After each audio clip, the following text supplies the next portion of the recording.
안녕하십니까. 오늘 시간에는 여러분들에게 그 재무제표 구성 중에 이제 구체적으로 하나하나 알아보는데, 재무상태표가 어떻게 구성되어 있는지에 대한 것들을 기본적으로 말씀을 좀 드리려고 해요. 보통 우리가 재무제표에 대한 기본적인 구성을 할 때는 손익계산서를 많이 여러분들이 먼저 시작을 합니다. 왜냐하면 당기순이익이 나와 있고 매출이 나와 있기 때문에. 하지만 재무상태표를 먼저 보셔야 된다라는 점 앞서 말씀을 좀 드리겠는데, 왜냐하면 재무상태표는 여러분들 지금 보고 계신 것과 같이 자본, 부채, 자산 이렇게 나눠져 있죠. 그러니까 결국 재무상태표는 돈에 모은 거와 돈을 가지고 구성한 것들에 대한 것들이 나타나 있기 때문에 이 회사가 과연 안정적인 것을 나타내는 회사인지 이런 것들을 알기 위해서 재무상태표를 먼저 봅니다. 이게 일상적인 재무상태표의 모습입니다. 왼쪽에 나와 있는 게 차변이라고 그러고 오른쪽에 나와 있는 것을 대변이라고 얘기를 하는데, 이런 것들을 뭐 굳이 아실 필요는 없다라고 보여지고요. 한눈에 딱 봤을 때 자산, 부채, 자본 이런 식으로 구성이 돼 있다, 이렇게 보시면 될 것 같습니다. 그렇지만 여러분들이 흔히 보시던 표와는 다소 다르다?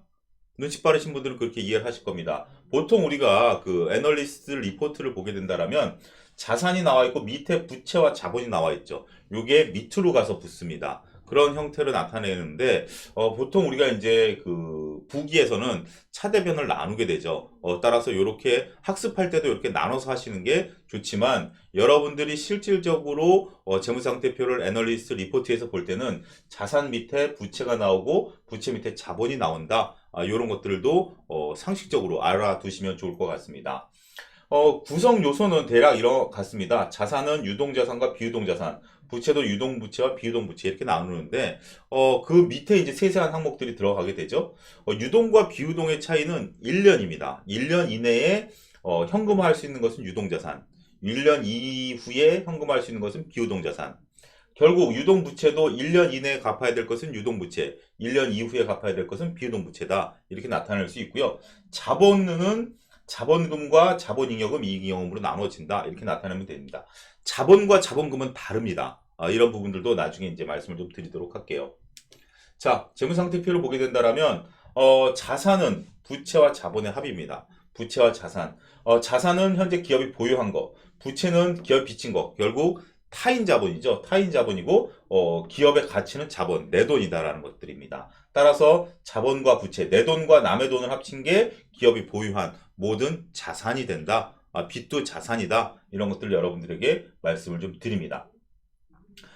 그렇지만 이 위에 보시면 자본은 자산에서 부채를 뺀 거다, 이렇게 말씀을 좀 드릴 수가 있어요. 이게 무슨 얘기인고 하니, 여러분들이 아파트를 하나 구입을 했다라고 예를 들겠습니다. 간단하게 10억짜리 아파트를 구입을 하는 데 있어서 내 돈 5억과 부채 5억으로 10억짜리 아파트를 샀다라고 합시다. 근데 만약에 그 아파트가 중도 하자가 있어서 아파트 가격이 9억으로 떨어졌다. 그렇게 된다면 내 자산이 1억이 줄어들게 되는 거죠. 근데 어디서 줄어드나요? 부채는 고정이죠. 여기서 5억과 5억을 더해서 10억짜리 자산을 했는데 이게 9억으로 변했어요. 9억으로 변한 게 5억을 빼게 되면 내 돈은 4억밖에 남지 않았다라는 겁니다. 따라서 10%가 아파트 가격이 떨어졌지만 실질적으로 레버리지 효과에 의해서 내 돈은 20%가 무려 빠지게 된다라는 거죠. 이러한 개념도 나중에 재무상태표를 깊숙이 들어가게 된다라면, 우리가 자산이라는 게 장부에 나타난 것들이 나와 있지 않습니까? 하지만 자산은 재고자산도 들어가게 되고요. 외상매출금도 들어가게 되고요. 이런 것들이 나중에는 가치가 줄어들 수도 있습니다. 가치가 줄어든 것들이 결국은 부채는 고정이 되기 때문에 내 돈이 줄어들게 된다라는 것들, 이런 것들을 여러분들이 머릿속에 염두에 두시는 게 상당히 중요하다. 이런 것들 염두에서 말씀을 좀 드리겠습니다. 자, 재무상태표는 특정 시점입니다. 특정 시점, 분기, 반기, 기. 분기라고 하면 1분기죠. 1분기라고 한다라면 1월 31일, 6월 31일 현재이고요. 반기라고 한다라면 6월 31일이 되겠죠. 온기라고 한다라면 12월 31일 현재 특정 시점의 재무 상태를 표시한 겁니다. 따라서 손익계산서가 대략 3개월에서 6개월, 1년 단위의 기간 동안의 손익을 모아놓은 거라면 재무상태표는 특정 시점이다라는 점, 이 점도 염두에 두셔야 된다라는 거 말씀을 드리겠고요. 또 많이 헷갈리시는 게 재무상태표가 우량하다.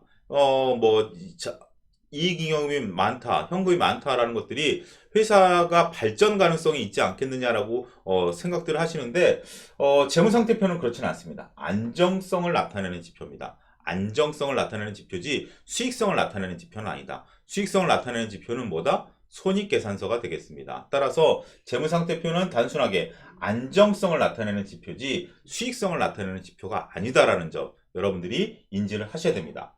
정리를 하면 재무상태표는 자금을 어떻게 조달해서 결국 내 돈과 남의 돈, 결국 자금을 조달했다라는 것은 외부에서 자금을 끌어온 거죠. 끌어온 자금이 내 돈이 됐던 남의 돈이 됐던 이런 것들을 끌어온 것을 가지고 어떻게 자산을 구축했느냐라는 것이죠. 그러고 나서 결국 그 자산에서 부채를 상환했을 때 주주들에게 돌아가는 것들은 얼마가 남느냐라는 것들을 여러분들이 파악할 수 있는 표다. 이게 결국 재무상태표의 정의입니다. 여러분들이 재무상태표를 많이 어려워하시는데요. 재무상태표가 그렇게 어렵지는 않습니다. 다시 돌아가게 된다라면 결국 내 돈도 자본금은 처음에 내가 냈던 돈이고 자본잉여금 같은 경우는 주식 발행 초과금, 그러니까 주식을 상장할 때 초과적으로 받는 금액, 그거보다는 이익잉여금이 많이 쌓이는 게 좋죠. 손익계산상의 당기순이익은 이익잉여금으로 계속 쌓이게 되니까 이러한 이익잉여금이 커지면서 자본이 커져야 된다. 여러분 시가총액과 그 자본금은 다르다라는 거 알고 계시죠? 시가총액과 자본금은 다르다라는 거 이런 부분들도 여러분들이 여기서 파악을 하시면 될 것 같고요. 이런 식으로 재무상태표가 구성이 된다라는 거 오늘 간단하게 말씀드리도록 하겠습니다. 따라서 재무상태표를 다음부터는 직접적으로 미국 기업의 예시를 들어가면서 자본, 부채, 자산 이런 것들을 하나하나 염두에 두면서 말씀을 좀 드리도록 하겠습니다. 감사합니다.